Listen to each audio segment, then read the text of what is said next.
Ethan, what's it like working with middle schoolers? Absolutely hilarious, because you don't know what to expect, and everything that comes out is just so right from their mouth. It's just so funny. There was this kid, I'm not going to say names, obviously. That's a good thing. But Savannah gave her a negative case on the resolution about the coronavirus shutdown. So she's making the argument that that's the September Coolidge Foundation resolution. And the Coolidge Cup, yep. So the same resolution, where Savannah's making the argument that the economic shutdown due to coronavirus was not worth it, specifically in her second contention, because when we shut down schools, it's harder to catch cases of parental abuse because teachers don't notice things like bruises or lacerations or anything that would indicate that a child is being abused. And now the child is kind of just closed in with potentially abusive parents. Plausible argument. Right. I think it's looking at the changes in society, and we're kind of less interconnected in culture, privacy, and all these things, and community, all these things. And then, this middle school debater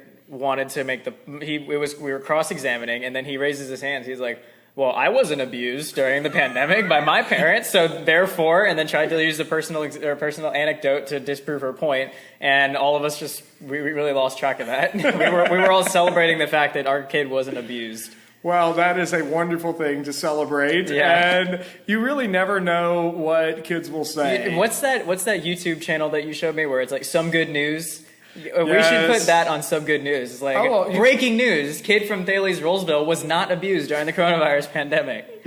Well, you know what happened with that TV show, or that YouTube show? So John Krasinski sold it to a major network, pocketed several $1 million, and angered almost all of his fans. Oh, well, we'll have to put it, I don't know. We'll have to put it somewhere else. We've got it on our show. Welcome, ladies and gentlemen, to another episode of What's the Res? My name is Josh Herring. My name is Ethan Delves. And we are here to carry on the ongoing conversation about the current resolutions in the world of high school debate. Today, we are looking at the first public forum resolution that's going to be active for all NSDA-connected tournaments in the months of September and October. Ethan, what's the res? The resolution is the United States federal government should enact the Medicare-For-All Act of 2019. I thought we were done with Bernie. I mean, that's the thing, is when Coolidge is so separated from the rest of the debate leagues, you're going to get repetition in the topics at some point. Well, I know. The last one we debated a Medicare for All like a year ago, or universal health care, or something very similar. But it wasn't specifically Bernie, and I had forgotten that this was Bernie Sanders' bill.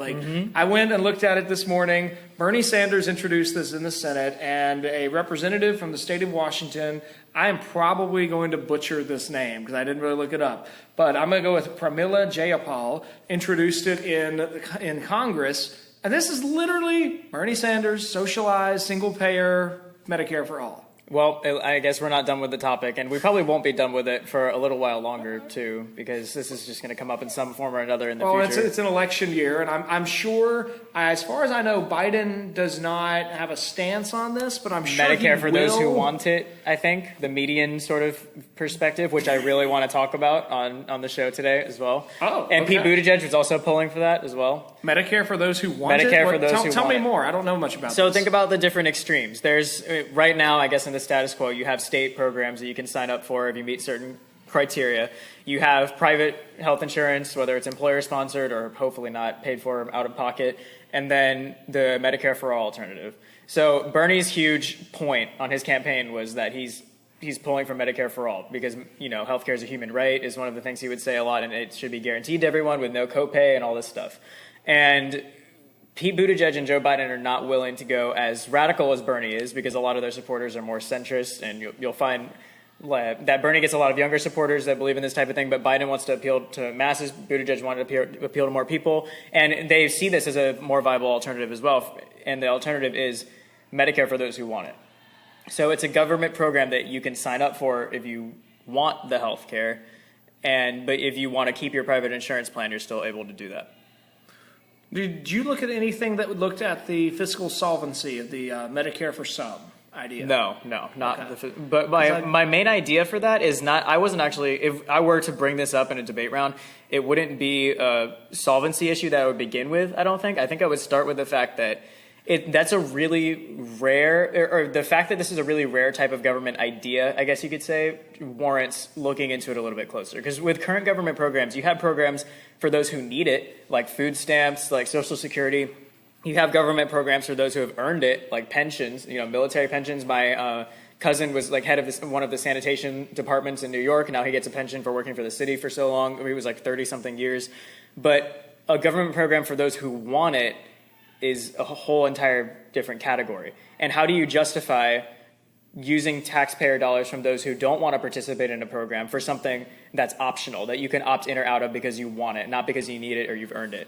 So that's just the sheer fact that type of approach is so nuanced and so unique raises a lot of questions in my head, because I can't think of anything that's currently in place that compares, so we can look for some historical precedents there. Yeah, I think that's really interesting. And in part, I think I said solvency, and I think it does solve. It could solve if the harm is people not having access to Medicare, and now those who want it have access. That could solve the existing harm. But I think what I actually had in mind was funding rather than solvency, because the way the insurance game is really a matter of having more people paying into the system than are withdrawing from the system. So I don't know how, at least the logic of the Medicare for All system does balance financially. The math never works out. I think we saw that point over and over in all the Democratic primary debates. Pete Buttigieg pushed Bernie on that so hard. He did. I remember that everyone really did. Oh, yeah. But He literally was like, so where's the money coming from, and how does the math work? And Bernie just insisted that these billions of dollars would all work out. Billionaires. That's where it's coming from. That's right. And once Bernie became a millionaire, it became billionaires is where the money's going to come from, not the millionaires. No. Not the Democratic socialist who owns, I think at last count, 6 houses? Something like 4 in houses? Vermont, where property is like sky high. Yeah. Okay. So I was looking a little bit at Medicare for All, and let me at least just openly admit on the air, this is not anything I have any expertise on. I'm kind of drawing on general memories from a few months ago, and I tried sincerely to read through this bill today. It is like the driest piece of legislation. Yeah, the Green New Deal was so much more exciting. Oh, man. Episode 3. Oh, remember? That was it. We had a lot of fun with that one. There was just this is every section had 3 or 4 sub-clauses that had exceptions or specifics worked out, and it was naming all of these different groups that I'm sure if someone were to go through a line-by-line analysis, there's a lot of interesting stuff there. I had a lot of trouble figuring out what exactly it all meant. So this may be a pretty basic understanding that our listeners will know, but I'm starting to kind of run through a couple of general things that I noticed from that I did read from it. First is that Medicare for All is seeking to provide, the Medicare for All Act of 2019 is trying to provide exactly what it sounds like. We are talking about universal coverage, and that universal coverage is given to all residents, not just citizens, which I think is key, because that too is part of the general leftist party platform, that they really want to remove the distinction between residents and citizens. And I assume the argument there goes something along the lines of, well, residents will come into hospitals, and by law they have to receive emergency care. So we're going to go ahead and insure them so that they will have access and not be a drain on the system. But that would definitely place an interesting burden on states like California and Texas that have so many million residents who are not citizens. Right. And that kind of shifts the focus of where are we trying to solve the problem. Because if you look at Medicare for All, we're trying to solve the problem by providing, or I guess in the dichotomy you sort of drew with people paying in versus people withdrawing from the system, we're trying to increase the pay rather than decrease the withdrawal. So I guess, and then on the other side of the spectrum, by keeping private health care, limiting state programs, we're trying to reduce the spending. So it's just 2 different approaches on different sides of it to the exact same problem that we're all trying to solve. I think so. Those we'll get into in a little bit, wildly different ways of solving. Yes, wildly different for sure. Now I did find one interesting line where the bill does state, in regulating eligibility, the Secretary shall ensure that individuals are not allowed to travel to the United States for the sole purpose of obtaining health care items and services provided under the program established under this Act. So we're not going to have what's called medical tourism. That's not okay according to the Act. You can't travel to the U.S. just to take advantage of this new healthcare system. But then this will also be established by a universal Medicare card. So everyone will have a universal Medicare card. So in addition to your whatever the new driver's license thing, the star, the gold star, the gold yeah, star. like the federal sort of like identification mark. Yeah, I have that on mine. I haven't gotten mine yet. I have to get that updated by next year if I want to fly anywhere. But those will not be use the Social Security network or Social Security numbers. So that would be a new level of national bureaucratic identification, which is going to pose additional problems on implementation. We already have enough problems with Social Security fraud. Could be interesting avenues on the neg about, okay, first off, how big of a bureaucracy does it take to run this new system, and how much does that detract from any potential savings? But then also, what happens with fraud under the system, and what does that look like? One thing that's so interesting about this resolution is how policy it is. And we say it about every public forum resolution, but to compare it to another one like the UBI from Harvard in January, February before the pandemic hit, we called that policy-esque. Well, we're talking about a specific bill, and which means that now we open up the opportunity for the affirmative to stand for specific points on the bill that they, I guess, could say would guarantee benefit to some group or the whole group, hopefully. But that also leaves a lot of room for negative to not be able to get accused of being hyper-specific, because they can pick out any individual one of those subpoints and lines that they want from this specific bill, and the affirmative can't come back and saying you're being extra topical. What's it called? Extra topical is the opposite. It's being like too specific. Like, I don't know. I'm blanking on that. Help us on the jargon. Like, I know people who know the jargon listen to this show. Help us out. What's it called when something is too hyper specific? What does the other team accuse the original team of? Like, what offense is that called? I guess it's almost like a too narrow of an interpretation. Too narrow of an interpretation. Yeah, there's like an OSPEC something word something for it. Like something that. That's a policy word is where it comes from too. Right. We're arguing for a specific act, so that means. But it is a pretty long bill too. I mean, so I think. But when you compare it to other public forum resolutions, like the one me and Megan did about the law of the sea, which was like 300 pages. Right. This is a lot less to work with. That's true. We are talking about this is about 30 pages, printed out as a PDF. Now that's I hadn't thought about it that way, and that honestly means that maybe I don't know if any congressional debaters listen to this show, but some of the tools that congressional debate pulls on might be helpful here, because I can't tell you how many bills I have heard failed because somebody went through the language of the bill and found an internal contradiction, and in which case, at the point where you have we're talking about a piece of national legislation that would literally rewrite the healthcare status quo. An internal contradiction means that the whole thing, even if 90% of it is good, that 10% that's bad means we should fail the bill. Yeah, and this is going to be a very sort of policy argued resolution when it comes down to it, because affirmative is going to have to stand for those specifics and negative is incentivized to attack those specifics. So there's going to be it's not voting issues. What's it called in policy? Where it's the stock issue? Stock issue. That's right, not voting issue. That's at the end of an LD thing, whatever. And policy. Before we go too heavy on encouraging people to treat this like policy, do keep in mind that it is in the literal rules of public forum that you cannot have a plan, you cannot bring up the language of stock issues. Now that doesn't mean you can't run your case through that. At least from what I've been looking at in the last couple of weeks, the stock issues are really a widely adopted way of setting up a case. Right. And if you want to use that, just make sure you cover your bases and don't use the terminology. Yeah, if you just don't say solvency and you say this costs too much, you're fine. Right. Or does this actually fix the problem that we're talking about exactly. today? When you use language of advantage and disadvantage and harms and topicality, you start losing some of the public part of public forum debate. Yeah, and this also, luckily, seems like a resolution. So it's a like policy in that way, but it's kind of unlike policy because I don't really see too much opportunity for off-case debate. It would be really have room. I don't know where you have room in a public forum for calling structure. Topicality. I think being extra topical, someone could say we should implement Medicare-For-All with these specific extensions to make it better. So, like they're adding things onto the end of a bill or something. Maybe if someone wanted to take that angle, they could get accused of that. But it seems like this is going to be the type of debate that's oriented on case, and it's going to take a sort of policy leaning. And people will lean into that and hopefully try not to use the terminology so as not to get knocked by the judge. I think that's probably fair. One key term that I found as I was reading up on this today was single payer. And just in case any of our listeners are unclear with how that works. Currently, we have in the status quo a healthcare market that has multiple payers. It's a combination of third-party insurance providers, sometimes businesses that have some kind of benefit arrangement with a hospital, and then the individual, and sometimes the government. All of those create a market with literally hundreds of different actors paying into the system.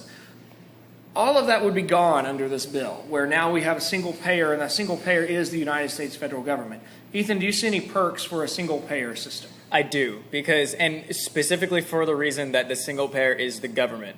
Because this is a case of the government interacting with another party, being hospitals and insurance companies that run for profit. And sometimes the incentives to get those profits are not aligned with the care of the individual. In some cases, and in a lot of cases, when people can't get the coverage they need, the high rates, and you need to meet, $1,000 deductible before you can even get the insurance company to help you out. What happens when you make it a single payer? It's kind of like the opposite. This was a great thing that the Coolidge brief laid out too, which I think it might still be out. If people wanted to reference it from the website, I'm not sure, but it's a great place to look for really in-depth terminology. I'm talking like the type A healthcare, type B healthcare, type C, type D, because Jared Rhodes, knows tons about health policy because he works with the master's program at Dartmouth. So he helped put that together. It's a wonderful resource where they specifically talked about the counterpart to a monopoly, which is a monopsony. In a monopoly, you have one business or one corporation that has headship over an entire industry, like Carnegie's steel or something, and Rockefeller's oil, things like that. And we've outlawed that. So we try to not let that happen. When it comes to a single payer system, you could look at the advantages from the other standpoint. If you have one buyer, that buyer sets the terms, period. That's it. And especially if the buyer is the government. So if you're dealing with third parties like healthcare organizations, drug companies especially, and hospitals, if the government says that it wants to pay a certain price for healthcare, the government's paying that price for healthcare. And all of those third parties can't do anything about it. So one of the best examples, or I guess arguments that I can see on face value that we were sort of talking about a couple months ago when we had to debate this, was specifically related to getting affordable drugs for like insulin and things of that nature for customers or people or patients that need it. Because if you allow that type of negotiation to occur when people's lives are on the line and profit is the goal, you're getting into murky waters. But if the government is the one setting the price, whether it's legally or just, hey, we're paying this price and you're not getting anything out of us if you don't accept this price, then drug companies will probably be forced to bring down their prices to what the government says it needs to be. And then customers can get it at a lower rate. Or if it's Medicare-For-All, we're all paying taxes into the system and getting it, quote unquote, for free, instead of having to pay a massive premium for some drug that the company could produce more of but doesn't because they're the only ones with access to the drug.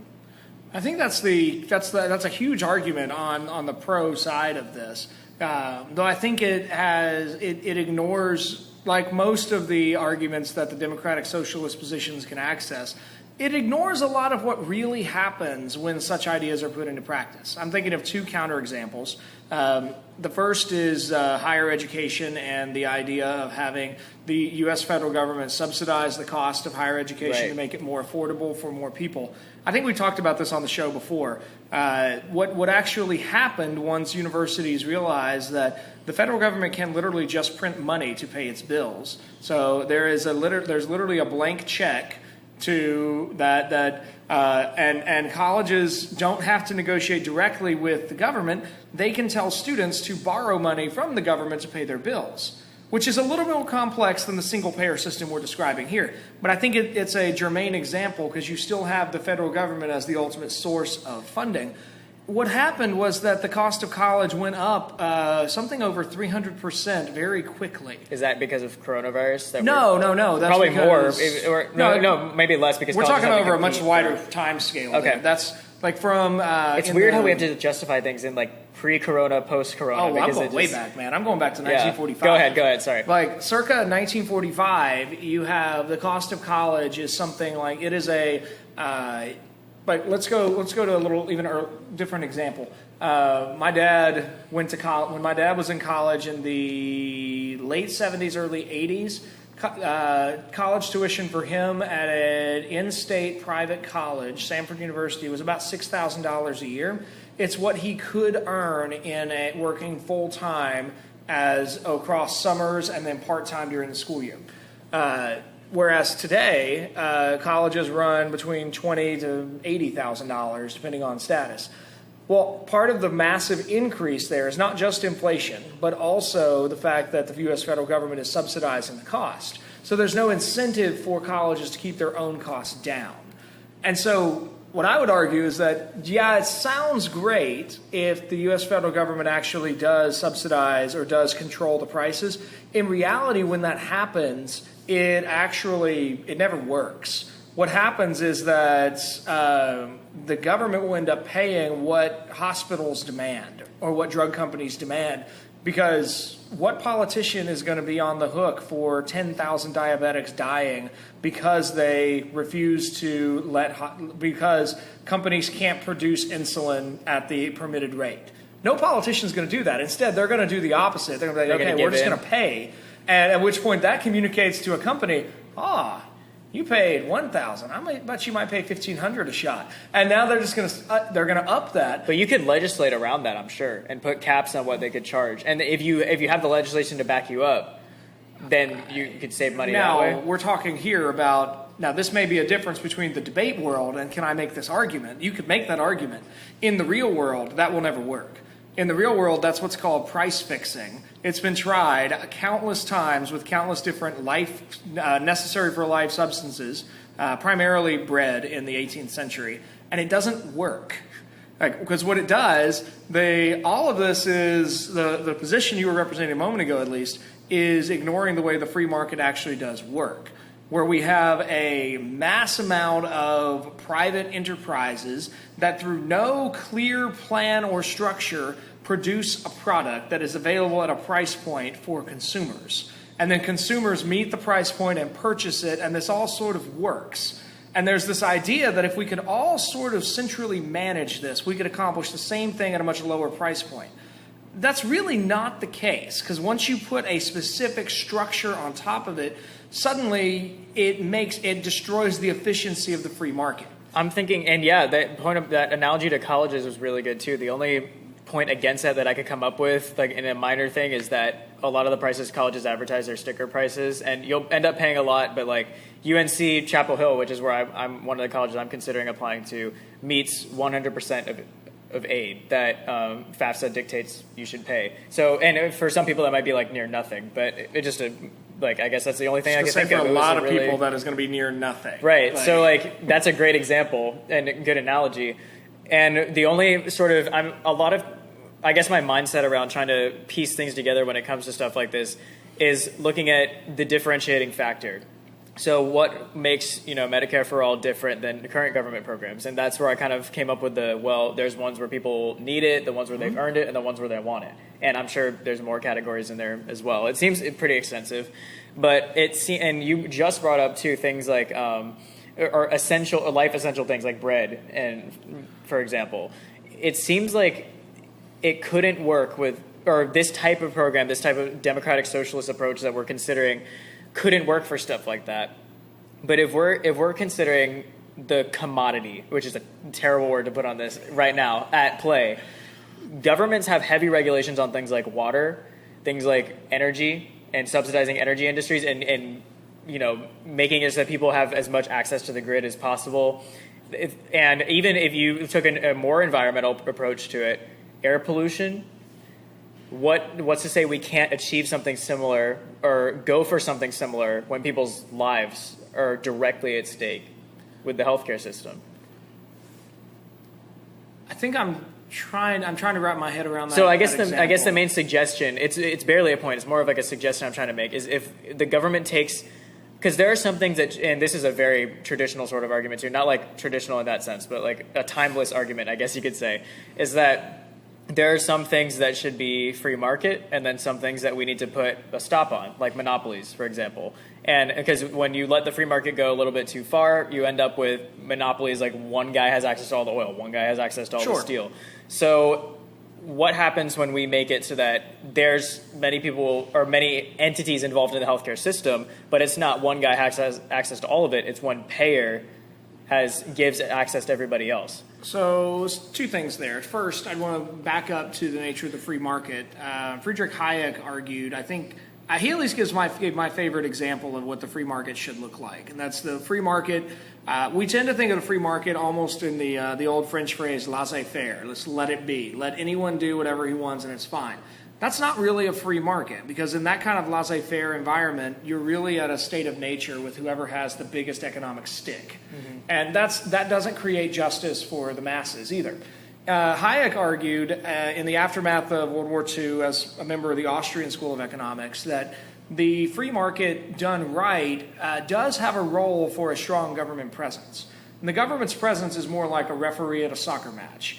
The soccer match has clearly understood rules. Both sides understand the rules. Both sides understand the penalties for violating the rules. Everybody understands the game, and everybody tries to cheat a little bit. I'm sure you've seen one of those very physical soccer matches with lazy referees. Oh, yeah, and where people are like pretending they got more hurt than they actually did. Right, yeah. And everybody's pushing for those pity points. And the red cards and all this stuff. Just like, please, ref, throw a yellow card in this mix somewhere.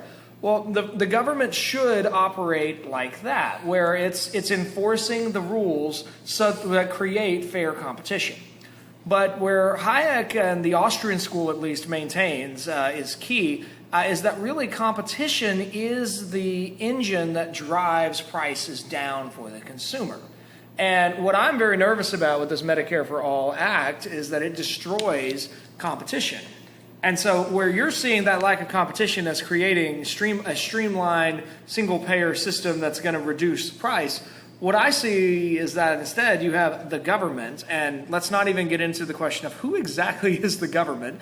In this case, it is the Secretary of Health is the one who is managing all of this. So we're actually handing the entire authority of the healthcare system, instead of it being this massive complex of local, regional, and national organizations that all sort of function kind of together, not terribly efficiently, but it works. We're handing all of that over to basically a dictator over the healthcare system. Right, and if you're looking for the concept of inelastic demand, because what you're talking about is a scenario, the free market, typical free market scenario is centered around the concept of supply and demand. And when there's higher supply, then it's the cheaper prices, because if the demand stays the same, or higher demand, supply stays the same, the prices are going to go up because whoever has the highest bidder.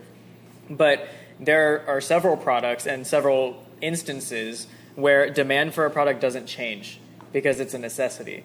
Things like water have relatively, and inelastic demand is never a perfect vertical line on the supply and demand curve, but the steeper that line gets, you can actually look up graphs of this too, the more that dynamic sort of fails to hold, and that free market idea fails to hold. You can look at things like water, even more necessary things like insulin, where it's like, if I don't get this, I or someone I care about is going to die. Those same economic concepts don't apply in a world, or not in a world, but in instances where inelastic demand doesn't exist, or inelastic demand does exist. And I think there's a really strong argument to be made for the pro side here, where in instances where you have inelastic demand, you need that referee to play a little bit stronger of a role. And so strong, perhaps, to go to the Medicare-For-All Act of 2019.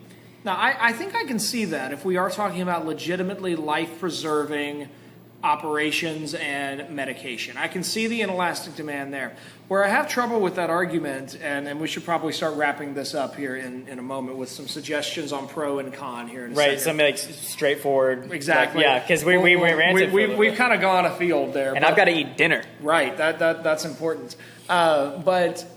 I lost my train of thought. It's about to come back. Inelastic demand. Right. The problem here is that what we're dealing with, we've got some parts of the medical system that are clearly that inelastic demand. You keep going back to insulin. We could talk about cardiac arrest treatment. We could talk about the emergency room and so on. But then you've got the whole set of the medical world that has kind of been on shutdown for the last 3 months, where you've got elective surgeries, people choosing to come in for additional stuff, where you've got options between generic medication or name brand medication.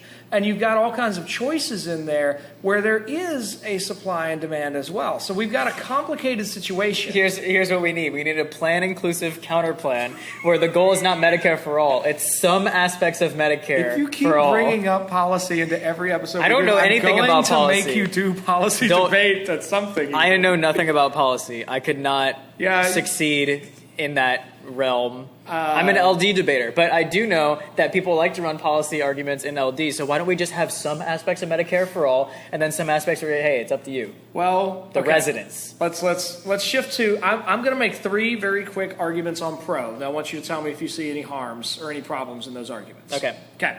So the first argument I would make on pro for this resolution is that it does streamline an incredibly complicated system. And that in that streamlining, we're going to increase efficiency, we're going to lower cost, and we are going to extend access. Yeah. So I'm going to look at this in terms of the magnitude of the impact that I can weigh in on this. Secondly, the bill, and this would be a great place for a clear textual card, the bill goes into a lot of detail about national services and standards that would be upheld, and you could make a standard big government argument for increasing level of care on a national scale to up to these certain national standards. And thirdly, then, I would probably drill down into the details of what groups currently lack access to Medicare, and look at this bill as solving that existent harm in the status quo. Every resident gets care, and then that's going to give me access to all kinds of additional benefits. As we map this out over time, as we have more residents with substantial long-term care, we see less extreme medical problems in society as a whole, and so we are healthier and have a growing economy overall because we no longer have systemic healthcare problems. I think there's a great argument to put specifically, or you could put all of those together in a really great case. It's like, okay, Medicare is or healthcare is a right, not a privilege, a human right, not a privilege. Is it sort of your, not value, but like starting premise, Framework. I guess you could, framework, yeah, exactly. And the goal is to provide it to every resident. There's such a strong logos and pathos argument to be made there, I feel like. Because if we make it so that's like a huge point, I don't know, it just sounds great on affirmative. Say, hey, like everyone should get this. How do you disagree with that in cross-examination? Especially if you have a statistic with like this many people are turned away for these types of operations just because they're not U.S. citizens. Like it's really difficult to kind of look good coming back on that, but even more so if you can prove that streamlining the process and making the process so much more efficient, maybe making it more streamlined would integrate new technology that we're working on in data and open source data sharing is a huge emerging technology so that we can end up saving enough money to pay for those new patients. It may be a hard case to make, but I actually saw Sheil do something like that for this resolution for Coolidge. He did a great job with it too. There is a really effective argument to be made there. Don't lose track of the fact that it says residents and U.S. citizens. I doubt anyone will because that's such a great affirmative point. And have fun with the specifics on this one because like the fact that it's about a specific bill, like you can't pass up that opportunity. That's just great. Like we're not arguing. I take the big government approach for a framework by all means, but that's just exciting. Like now you get to go line by line. It's like no, you messed this up, lose. Like judge, don't vote for them. All right, I'm going to do the same thing on con so that we can be on track with getting you home for dinner in time. I've got 5 arguments on con. I'm inventing one based on what you just said. If I'm on con and I'm going second and someone does go the every resident route, I'm actually going to double down on citizenship and I'm going to focus on the quid pro quo nature of this, that the ones who pay into the system need to be the ones who benefit from the system. And so since the citizens are the ones who are paying taxes on this, then the citizens are the ones for whom the system is intended. Then you're arguing against like every government program ever. Yup. Mr. Herring, that's not unique. Oh, I'm going to go hardcore and actually say that citizenship, membership in the nation matters.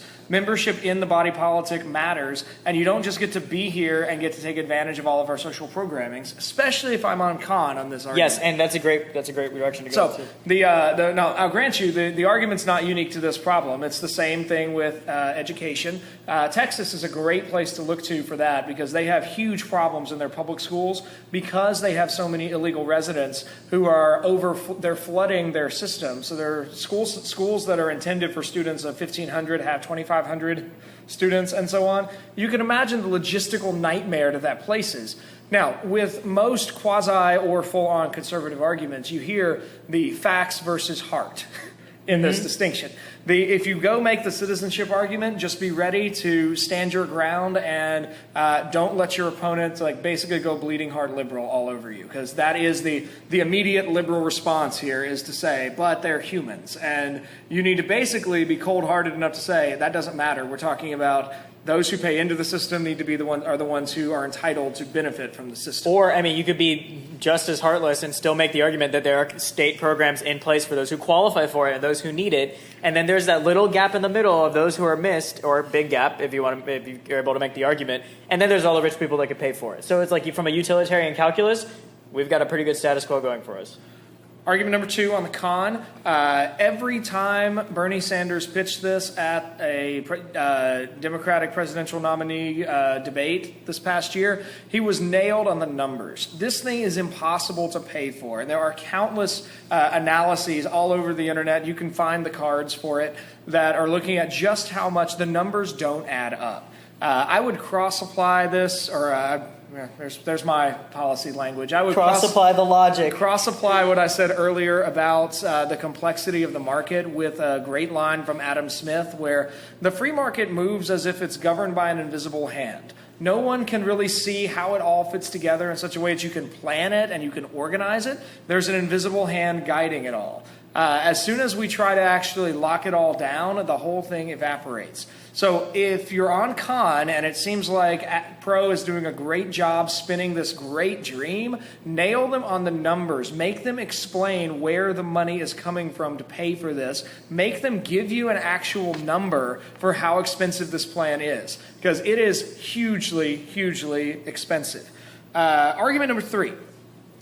This does repeal the Hyde Amendment, which is a piece of legislation that maintains that the U.S. federal government does not pay directly for abortive contraception. That's Hyde, H-Y-D-E amendment for anyone who wants to research.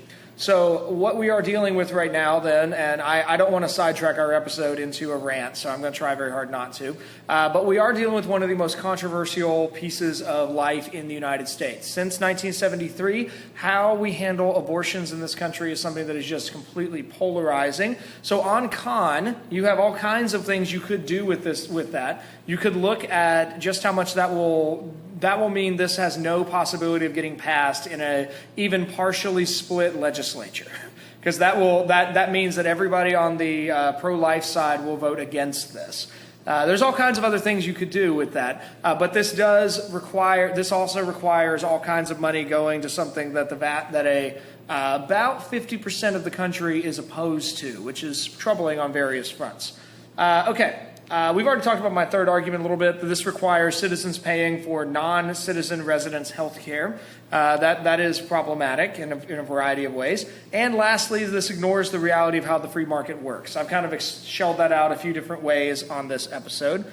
Ethan, do you see any other things on con or any holes in what I've been arguing? There's always going to be the affirmative sort of more feelings-based response. Not that facts can't back it up, but hey, they're human beings. We should be paying for residents' health care. You can't just deny them health care just because they're not registered on a certain list. But again, the negative has such a strong case, or the con, I guess, as public forum, you just can't pass up running the solvency argument here. It's like a, not silver bullet, but it's just so good.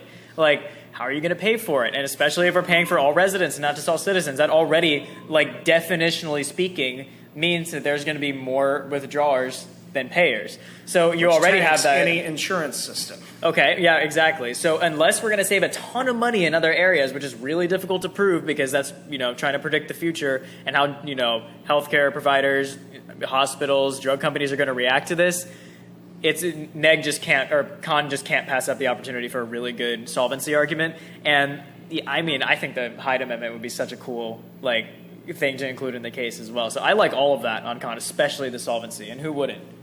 So one thing to keep in mind here is that we are dealing with a major platform issue for the Democratic Socialist Party, best advocated by Bernie Sanders.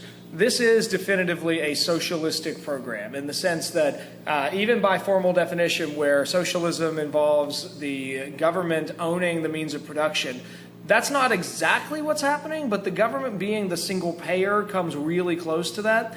The problem that socialistic programs have is not a problem of dreams.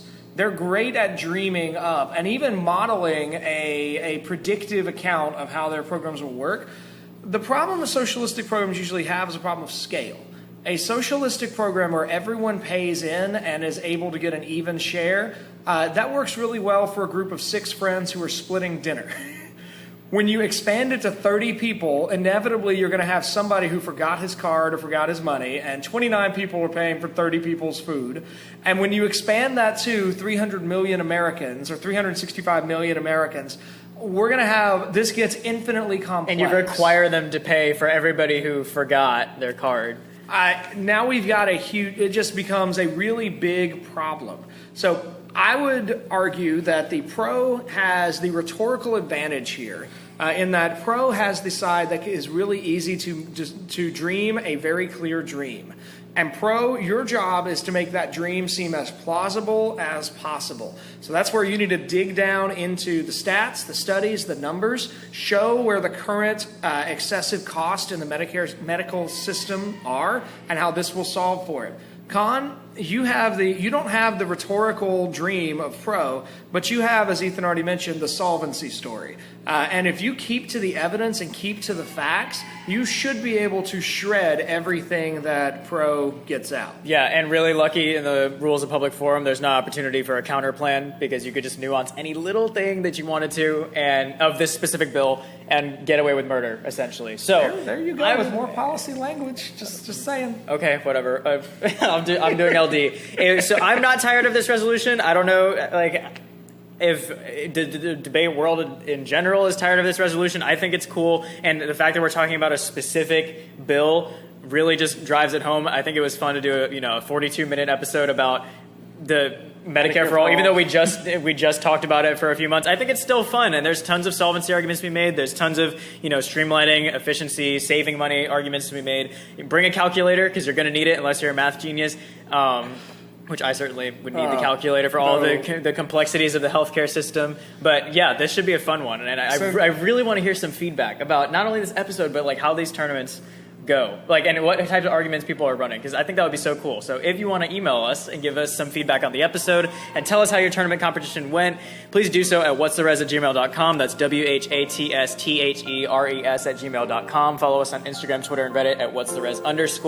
Or you can go to our website. That's www.whatstheres.com. And until next time, work hard, speak well, and seek the truth.